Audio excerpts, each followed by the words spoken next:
Bonjour à tous. Alors nous n'avons pas de vaccin anti-Titanic et je vais vous expliquer pourquoi à la fin de cette vidéo. En attendant, comme habituellement, quelques petites infos sur l'actualité du village, de ses activités, enfin des animations que l'on tente de mettre en place sur nos villages alentours pour tenter de mobiliser les énergies et surtout de faire savoir un petit peu la situation et faire prendre conscience de ce qui se passe, quoi, hein. Donc au niveau de la planète aujourd'hui, la situation est quelque peu en fait assez dramatique, hein, puisque le GIEC prévoit dans ses scénarios un scénario noir le GIEC a plein de scénarios, hein. Lorsqu'ils font leur bilan, ils présentent tout un ensemble de scénarios. Donc l'avantage, c'est qu'ils ont tellement de scénarios proposés que sur l'ensemble, il y en a toujours un qui colle à la réalité constatée après la publication de leurs hypothèses. Mais le fait est que là, sur tous les scénarios qui ont toujours été proposés par le GIEC depuis maintenant, je sais pas, je crois que ça a commencé dans les années 90, ce sont les scénarios les plus noirs, les plus sombres, les plus disons, difficiles à entendre, qui se sont révélés exacts par rapport à la situation.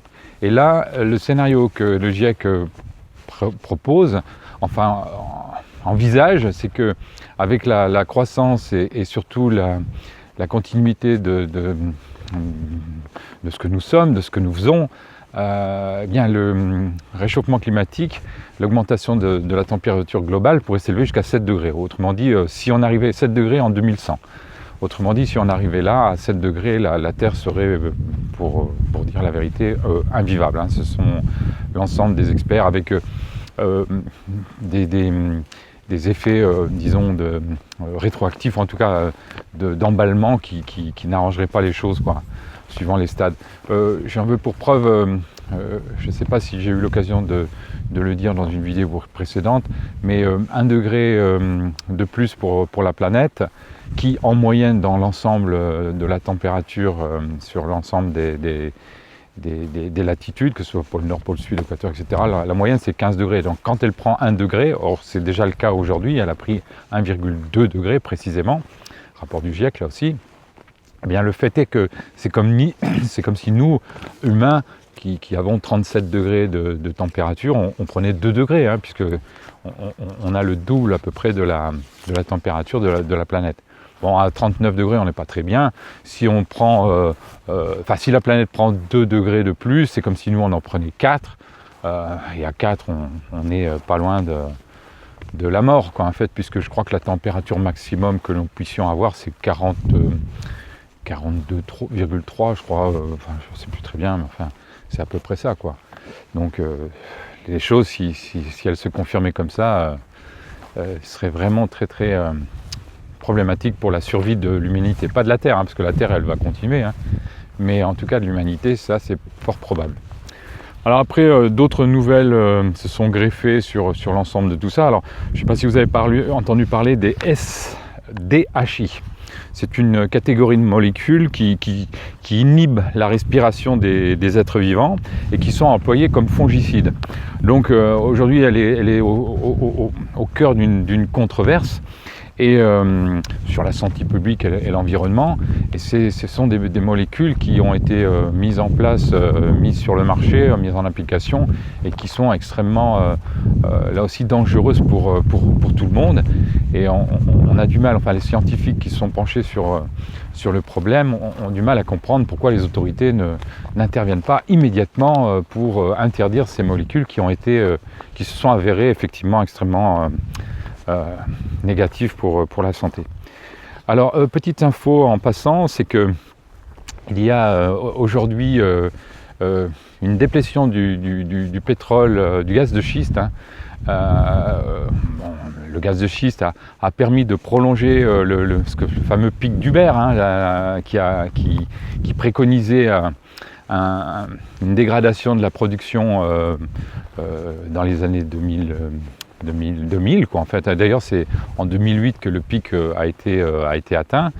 Et il a été quelque part un peu prolongé avec cet effet plateau grâce entre autres au gaz de schiste, dont la production aujourd'hui s'avère être en diminution progressive, régulière. Et le fait est que le gaz de schiste, c'est contrairement au gaz conventionnel que l'on trouve chez les gros pays producteurs, ce sont des puits de pétrole qui sont alimentés, disons puisés de façon, je dirais, continue.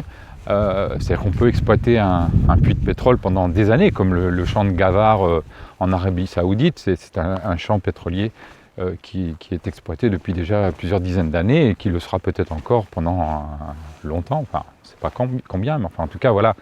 Alors que le gaz de schiste, en général, on est obligé de faire un puits et puis très, très rapidement, quelques mois, quelques années après, l'exploitation est terminée et il faut aller repuiser un petit peu plus loin, quoi. D'ailleurs, j'ai appris que l'ensemble de ces fracturations hydrauliques qui sont nécessaires pour extraire le gaz de schiste créent des perturbations sur l'ensemble de la planète, parce qu'aujourd'hui, l'ensemble de ces fracturations hydrauliques crée des bouleversements sismiques. C'est-à-dire que ça influence, l'homme parvient à influencer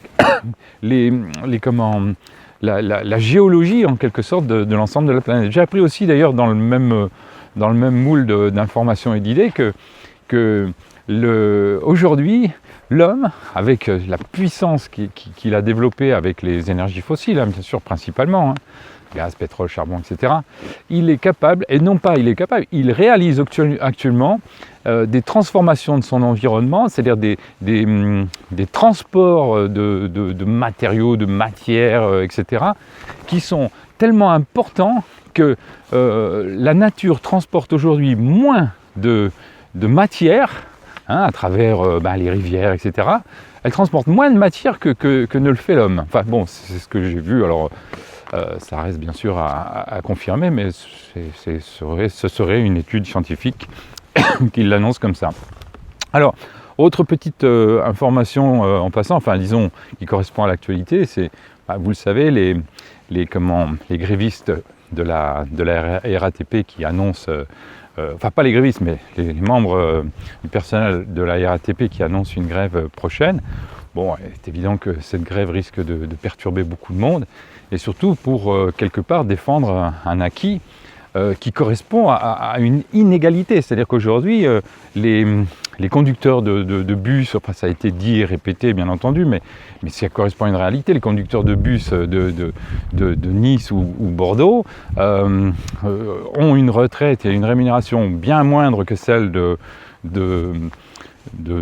la RATP, et donc la logique aurait voulu qu'il y ait une forme d'alignement. Alors bien entendu, si c'était possible qu'il y ait un alignement vers le haut, si c'était aussi simple que ça, bien, on le ferait. Mais le problème, c'est que qui dit alignement vers le haut, dit encore plus de production, de consommation, etc. Et or, on veut qu'il y ait moins de production. Le GIEC préconise qu'il y ait une diminution de 4,5% de la production si on ne veut pas faire exploser le climat.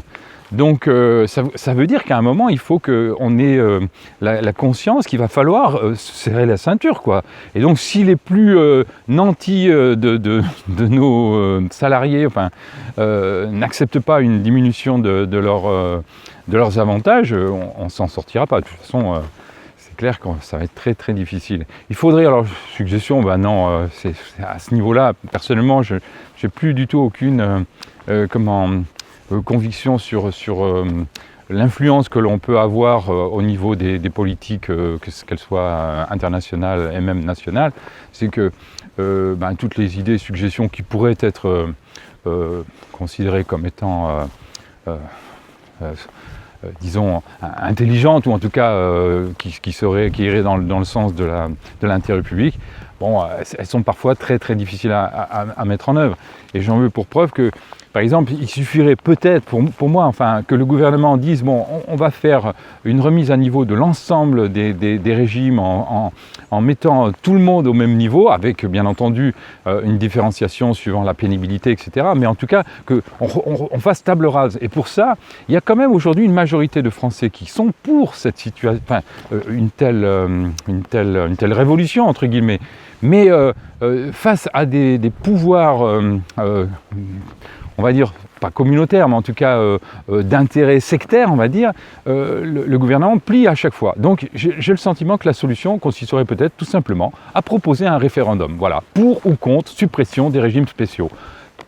Oui, non. S'il y a une majorité qui se prononce pour oui, tac, on fait table rase, c'est terminé, on repart à zéro avec une égalité pour tous, et bien sûr avec des petites variations correspondant au régime, disons, aux travaux qui sont plus ou moins pénibles, quoi.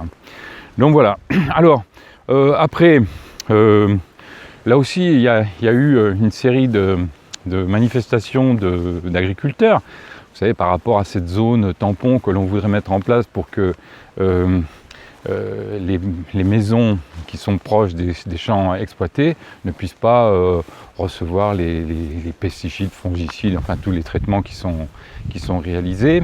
Et donc cette zone tampon, alors bon, on n'arrivera jamais non plus là aussi à se mettre d'accord, les experts faisant valoir que la zone n'est pas suffisante, etc., etc. Et donc, de toute façon, les agriculteurs, effectivement, eux, ils y voient une perte d'intérêt, parce qu'effectivement, si ça diminue leur zone agricole, forcément, il y a une baisse de rendement, ou en tout cas de ressources. Or, comme les ressources des exploitants agricoles sont assez faibles, ben, forcément, ils vont avoir du mal à accepter qu'il y ait cette diminution. Alors je pense que là aussi la solution, et on aura l'occasion d'en reparler un petit peu plus loin dans la vidéo peut-être, la solution ce serait tout simplement, à mon sens, qu'il y ait là aussi une volonté politique pour dire maintenant on va taxer entre guillemets les produits importés en fonction des kilomètres parcourus. C'est-à-dire qu'en gros, plus un produit, quel que soit le produit, vient de loin, plus il a une taxe importante. Et plus au contraire il vient de près, plus on a une consommation locale correspondant à des productions locales, régionales, ben, moins ils sont taxés, ou en tout cas même peut-être au contraire subventionnés, quoi. C'est-à-dire que s'il y a des taxations supplémentaires pour des viandes qui viennent d'Amérique du Sud, eh bien, au contraire, peut-être qu'on peut favoriser ou aider les exploitants agricoles français qui, eux,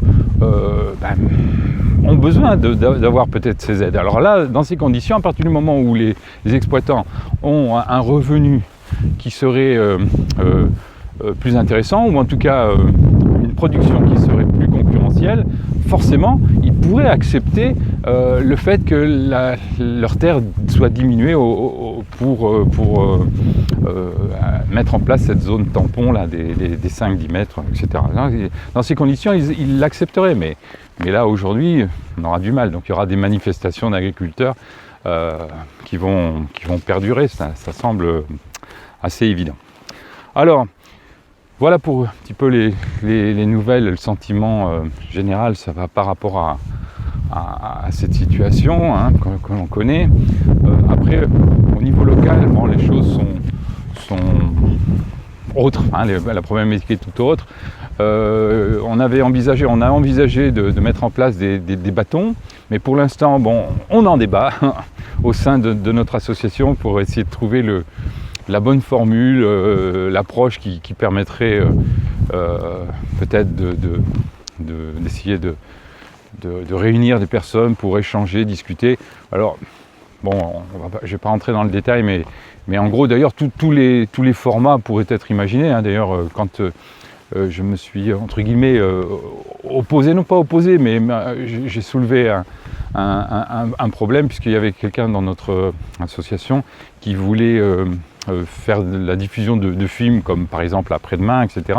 Et qu'ensuite il y a un débat. Alors tout ça c'est très bien, mais bon, il faut avoir bien sûr les autorisations de diffusion. Et puis ça comment dirais-je, ça limite un petit peu le temps du débat quelque part. Donc bon, voilà, il faut qu'on en discute.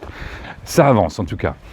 Concernant le Troqueco, alors le Troqueco c'est une idée que j'ai suggérée au groupe et qui consiste en fait à essayer de collecter des fonds puisque l'association par définition elle a choisi le fait que les adhésions à l'association soit libre. En fait, il n'y a pas de cotisation, d'obligation. Participer aux ateliers des terroirs dans notre association ne coûte rien à personne. Le but est comme ça d'essayer de favoriser en fait, la popularité de ces ateliers. Bon, le fait est qu'aujourd'hui, malheureusement, ça ne fonctionne pas puisqu'il n'y a pas assez ou trop peu de personnes qui participent, à tel point que même le prochain atelier qui normalement devrait être consacré au savon, à la fabrication de savon, pour l'instant il n'y a que 2 personnes d'inscrites, alors qu'on s'était fixé le minimum de participation à 5 pour que l'atelier se fasse, quoi. Donc aujourd'hui c'est un petit peu gênant, mais vraiment il n'y a pas assez de participation et pas assez d'implication. Alors moi je suis intimement convaincu que s'il n'y a pas assez d'implication, c'est parce que les gens ne sont pas assez informés. S'ils avaient, comme moi et d'autres, l'information sur la situation avec ce risque très grave qui pèse sur nous, en l'occurrence d'ailleurs dans l'actualité, il faut savoir que la Fed a injecté, là il y a quelques jours, par rapport à la date d'enregistrement de cette vidéo, il y a quelques jours, c'était au moment où justement Jacques Chirac est décédé, donc on n'a pas entendu parler, puisque c'est vraiment l'enterrement, enfin le décès de Jacques Chirac qui a pris le pas sur les informations. Et on n'a pas entendu parler du fait que la Fed, à plusieurs reprises, a injecté des milliards de dollars. C'est, je crois, de mémoire, au total, ça fait 270 milliards qui ont été injectés pour mettre à flot le système financier, quoi. Donc c'est très grave ce qui se passe. Il y a un risque, et d'ailleurs c'est pas moi qui le dis, ce sont les experts financiers, les professionnels qui travaillent dans ce milieu-là, qui disent qu'aujourd'hui on est vraiment à la veille de quelque chose de grave qui serait une crise, mais bien pire que celle que nous avons connue en 2008. Parce qu'en 2008, les institutions financières ont pu réinjecter des fonds comme vient de le faire la Fed. Sauf que là, il n'y a pas eu de crise, hein. C'est une préparation. Si demain il y a une crise très très grave, que se passera-t-il? D'autant que les taux d'intérêt sont déjà en taux négatif pour certains pays comme la France. Donc, on est vraiment... voilà. Donc, s'il y avait un maximum de personnes qui prennent conscience de cette situation, on pourrait, à ce moment-là, imaginer qu'il y ait une mobilisation, ce qui n'est pas le cas. Alors la mobilisation, c'est quoi? Ça veut dire, vous savez, c'est aide-toi, le ciel t'aidera. C'est-à-dire que il faut qu'on ait des actions, non pas nationales, ça ne sert à rien, mais des actions locales, des actions personnelles aussi, pour se préparer. Alors j'ai eu l'occasion d'écouter une interview de Dennis Meadows, qui est l'initiateur en fait de cette révélation qui consiste à mettre en évidence qu'il y a un risque d'effondrement là pour les années qui viennent. Et Dennis Meadows, aujourd'hui, c'est un homme brillant, hein, c'est un scientifique, c'est quelqu'un qui a quand même à la fois une richesse intellectuelle et une expérience et des connaissances dans le domaine qui lui donne du crédit, quoi, en fait. Et aujourd'hui, il dit, il n'est pas le seul d'ailleurs, il dit que le développement durable, c'est fini, quoi. Enfin, c'est-à-dire qu'il n'y croit plus, il pense que c'est trop tard. Le développement durable est trop tard. Maintenant, la situation est à l'urgence, c'est-à-dire qu'il faut que maintenant, on se prenne en main et qu'on se prépare à affronter le pire, quoi. En fait, le pire, alors qu'est-ce que c'est? Alors justement, et c'est là où je peux parler de cet effet par rapport au vaccin anti-Titanic. C'est-à-dire que je me suis mis dans l'idée, enfin dans l'hypothèse, que qu'est-ce qui se passerait si on était sur le Titanic. Vous savez que le Titanic a heurté l'iceberg, il était 23 heures. Et il a sombré, il a coulé complètement, quelques heures après, je crois, à 3 heures du matin. Alors, je vais m'amuser à faire un petit parallèle tel que je ressens les choses aujourd'hui par rapport au Titanic et par rapport surtout aux réactions et aux actions des uns et des autres. En fait, aujourd'hui, j'ai le sentiment qu'il y a eu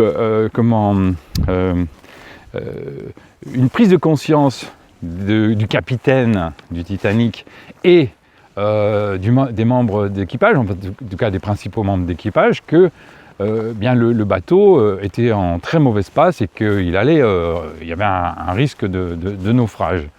Bon, ils ne savaient pas combien de temps, bien entendu, ça allait arriver, mais l'ingénieur qui était à bord leur a dit que malheureusement, selon ses estimations, ses calculs, ça allait arriver. On en est là. Alors, maintenant, ce qui se passe, c'est qu'il y a aujourd'hui sur le Titanic, donc aujourd'hui sur notre planète, aujourd'hui en France par exemple, des personnes qui font malgré tout, ils savent qu'il y a eu pour beaucoup un choc du bateau avec un iceberg. Pour certains savent qu'effectivement on va dans le mur, mais il y en a qui continuent à manifester. Ils sont sur le pont du bateau et ils manifestent pour maintenir leurs acquis, leurs avantages. Voilà. J'ai le sentiment que là, c'est la manifestation des personnes qui sont gilets jaunes. Alors, je vais choquer bien sûr en disant ça, mais quelque part c'est ça, c'est-à-dire qu'aujourd'hui il ne faudrait pas qu'on manifeste pour ça, il faudrait faire tout autre chose, préparer les canaux, etc. Enfin préparer la situation d'urgence. De la même façon, les jeunes, c'est tout à leur honneur bien entendu, les jeunes qui manifestent aujourd'hui en disant sauvons le climat, bon, il y a énormément de manifestations de la part des jeunes, mais d'ailleurs, alors je vais faire l'avocat du diable parce qu'aujourd'hui c'est extrêmement mal vu de défendre Emmanuel Macron, mais encore hier soir j'ai entendu qu'il avait été interpellé par une personne dans l'Assemblée dans le cadre d'un débat sur la retraite, et puis il répond en disant mais moi j'ai pas, ce qu'il faut c'est d'arrêter les incantations, c'est d'arrêter les manifestations, mais d'agir quoi, voilà, ce qu'il faut c'est agir. Et alors bon, peut-être que les actions que lui préconise correspondent peut-être pas à la hauteur de ce qu'il faudrait. Bon, après, on peut discuter, mais en tout cas, voilà, le fait est que c'est pas dans la manifestation que on va trouver des solutions. De la même façon que moi, je connais des personnes, pas loin de chez moi, qui sont dans la manifestation pour aller revendiquer le fait que il faudrait interdire le Linky, que c'est une abomination et tout ce que vous voulez. Mais là aussi, alors peut-être qu'ils ont raison, j'en sais rien. Mais en tout cas, bien qu'il y a des tas d'arguments qui pourraient les contrer, mais le fait est que là aussi, on n'est pas dans le même système. C'est comme si sur le Titanic, on demandait à ce que l'exploitation du bateau souhaite qu'on change les hublots de chaque cabine et qu'on manifeste en disant non, on ne veut pas changer les hublots parce que c'est voilà, avec des arguments différents et variés, mais là, on n'est pas dans la situation où on devrait se préoccuper de ce genre de choses. Ça me semble mais tellement secondaire que... Enfin bon. Alors après, vous avez aussi des manifestations de tous ceux qui pensent que les prix sont trop élevés, quoi. Enfin voilà, donc encore je reviens un petit peu aux gilets jaunes, mais c'est un peu ça, c'est-à-dire qu'on voudrait que les prix baissent, alors qu'en fait c'est pas là aussi la préoccupation qui devrait prendre notre temps, quoi. On doit travailler sur autre chose. Après, vous avez aussi des personnes qui sont, alors ça fait partie des privilégiés, qui sont dans les cabines de luxe, qui fument leurs cigares et qui se soucient pas de ce qui se passe. Ils n'en ont peut-être pas conscience. Certains d'ailleurs, parmi les plus riches, en ont peut-être conscience, mais eux, ils se préparent. Vous avez aujourd'hui des personnes riches qui s'organisent et qui achètent des petits paradis ici ou là en prévision dans des pays qu'ils pensent être plus sûrs, qu'ils pensent être en sécurité par rapport au climat, par rapport à tout ça, par rapport à la montée des eaux. Enfin, il y a des gens aujourd'hui qui se préparent à ce niveau-là. Et puis il y a quand même, malgré tout, toujours sur le Titanic, des personnes qui sont dans la salle de bal et qui s'amusent, qui chantent, qui dansent, qui écoutent de la musique. Voilà. Et j'en veux pour preuve à nouveau que dans le cadre des ateliers que nous organisons pour, par exemple, faire un atelier sur le bouturage où il n'y a personne qui vient, et en même temps et en parallèle, quand il y a un loto d'organiser dans notre village, là il y a du monde, la salle est pleine. Voilà, loto, c'est bon, les banquets, oui, il y a plein de monde. Mais par contre, de se préparer, d'essayer de trouver, de faire des ateliers pour organiser, par exemple, la création, la réalisation de chauffe-eau solaires, de cuiseurs solaires, de fours solaires, etc. Enfin, de choses qui seraient des outils à mettre en place pour demain. Ben là, on voit personne. Donc, dans ce cadre-là, j'ai initié la programmation d'une série de conférences gesticulées. Alors pour ceux qui ne savent pas ce qu'est une conférence gesticulée c'est c'est entre la pièce de théâtre et la conférence en fait. L'idée c'est de parler de choses sérieuses et graves, mais en le faisant avec humour. Alors c'est pas forcément évident, pour moi c'est un challenge, un défi à relever, parce que je suis pas forcément drôle par nature, et donc le fait de parler de dégradation du climat, de dégradation de la biodiversité, de situation au niveau des ressources énergétiques ou fossiles qui sont très dégradées, bon, il faut arriver à trouver des éléments suffisamment souriants pour pouvoir parler de tout ça, c'est pas toujours évident. Bon, le fait est que donc il y a eu 5 conférences gesticulées qui ont été programmées dans 5 des villages de notre canton, quoi, en fait. Hein. Et ces différentes conférences sont programmées pour la plupart dans les mairies ou les salles des fêtes, puisque les communes, conseils municipaux ont accepté l'idée de débattre sur le sujet. Le titre étant « Au pire, on peut faire mieux ». Voilà, ça c'est le titre. Et je suis dans le cadre de ces conférences un patron de bar. Alors j'arrive, et la première donc, conférence a été réalisée là il y a quelques jours maintenant. J'arrive devant les personnes qui sont qui participent, les spectateurs ou disons l'auditoire. J'arrive avec un bob sur la tête, un t-shirt où il y a marqué Stop, tu niques ta mère M-E-R. Hein. Et c'est un vieux t-shirt Nike, avec le symbole Nike que j'ai trouvé, donc Stop, tu niques ta mère. Ça me semblait être un message à faire passer, donc ce qui a été fait. Et puis, et donc je suis le patron d'un bar et je fais devant mon auditoire une revue de presse sur à la fois l'actualité et puis surtout les problématiques que nous observons aujourd'hui sur la biodiversité, le climat, etc. etc. Et donc voilà, alors ce qui s'est passé, ça s'est passé de façon, on va dire, agréable, puisque l'ensemble des personnes présentes ont semblé être satisfaites de cette soirée. Elles ont passé un bon moment, enfin certaines me l'ont dit comme ça, donc c'est très bien, on va continuer. Il y a 4 autres conférences qui vont être programmées, et puis qui sont programmées, et puis bon, ce qu'il faut savoir, c'est que j'essaierai, dans la mesure du possible, d'enregistrer la dernière.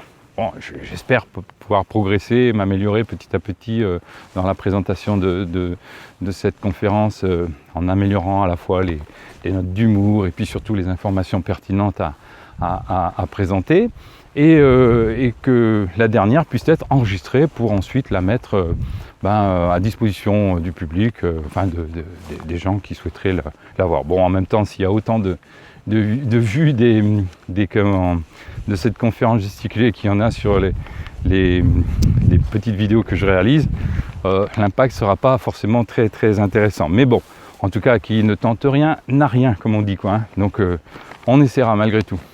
Mais ça sera intéressant de toute façon de diffuser, parce que le retour, encore une fois, les personnes qui étaient présentes, le retour était intéressant.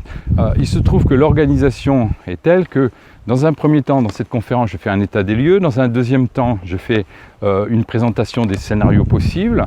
Et dans un troisième temps, je fais une présentation de solutions. Alors les solutions sont divisées en 3 types. Il y a les solutions globales, c'est-à-dire qui pourraient être celles que l'on devrait mettre en place à l'échelle planétaire ou nationale, etc. Bon, autrement dit, celle-là, je n'ai pas beaucoup d'illusions sur la réalisation de ces suggestions, mais pour autant, ce qui s'est passé, c'est que sur l'ensemble des 45 idées, puisqu'il y a 15 idées de solutions globales qui sont présentées, il y a 15 idées de solutions locales et 15 idées de solutions personnelles. Et sur l'ensemble des 45 idées présentées, chaque personne dans l'auditoire avait disposé d'un petit bulletin de vote rouge et d'un petit bulletin de vote vert qu'il pouvait présenter. Alors, les idées ont été présentées à la volée, c'est-à-dire qu'il y avait quelques secondes de présentation de chaque idée, et il fallait voter à chaque fois. Et là, sur les 45, il n'y a que 2 idées qui n'ont pas retenu d'adhésion, sinon toutes les autres étaient approuvées, parfois même, et même très souvent à la majorité, à l'unanimité. Donc c'est intéressant. Alors ça sera intéressant aussi de diffuser à qui le veut l'ensemble de ces idées. Moi j'aimerais bien même pouvoir faire l'enregistrement de ces votes la prochaine fois pour peu que la réaction de l'auditoire soit la même que celle de la première conférence, de les filmer de dos pour respecter l'anonymat en fait, hein, mais qu'on voit que pour toutes les idées présentées, il y a quand même une forme d'adhésion. Par exemple, il y a 2 idées qui pourraient surprendre.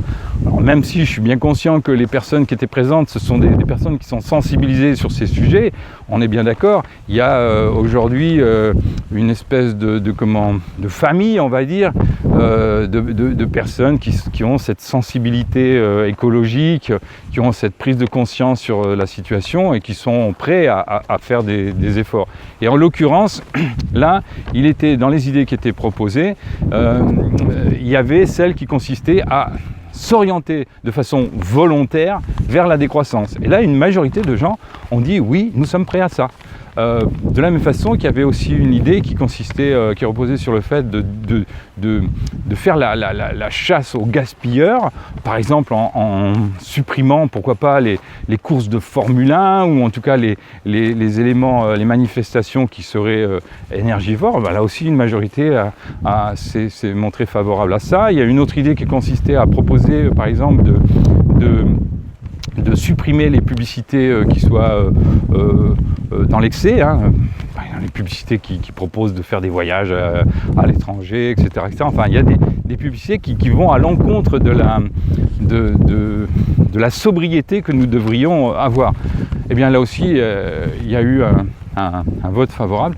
Alors le seul principal, disons, vote défavorable, c'était sur l'humusation. Alors l'humusation, pour ceux qui ne savent pas, c'est la technique qui consiste à faire non pas une incinération, d'ailleurs petite parenthèse, l'incinération, vous savez, au départ elle était interdite en France, et puis sous la pression, et puis avec l'énergie dont nous disposions, on a pu mettre en place cette forme d'enterrement, enfin l'incinération a pu être possible, mais elle ne durera pas. On ne pourra pas imaginer de continuer à utiliser une énergie énorme qui est nécessaire pour brûler un corps.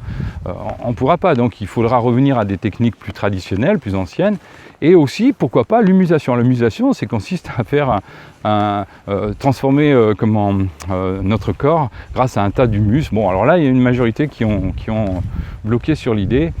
Il faudra bien préciser pour la prochaine fois que l'idée c'était simplement que ça puisse être possible. Bien, écoutez, on a fait un petit peu le tour de la situation. Je vais terminer avec une petite pensée, enfin que j'ai relevée, qui m'a fait sourire. Si tu trouves que la Terre est trop basse, c'est que tu n'es pas à la hauteur. Je répète, si tu trouves que la Terre est trop basse, c'est que tu n'es pas à la hauteur. Et une autre réflexion qui a été faite par une personne qui a décidé de ne plus prendre l'avion et qui déclare, c'est un Américain qui déclare, bon, j'ai arrêté parce que en prenant l'avion, j'avais l'impression de voler, mais surtout de voler l'avenir de mes enfants. Voilà, donc je pense que s'il y a une majorité qui prennent conscience de tout ça, voilà, pour moi, rien n'est impossible sur ce qu'on peut faire, mais surtout avec vous, ça ne sera possible que si vous êtes tous dans cette direction, cette voie et cette optique de la décroissance et de la sobriété heureuse, comme le dit Pierre Rabhi. Je vous dis à bientôt.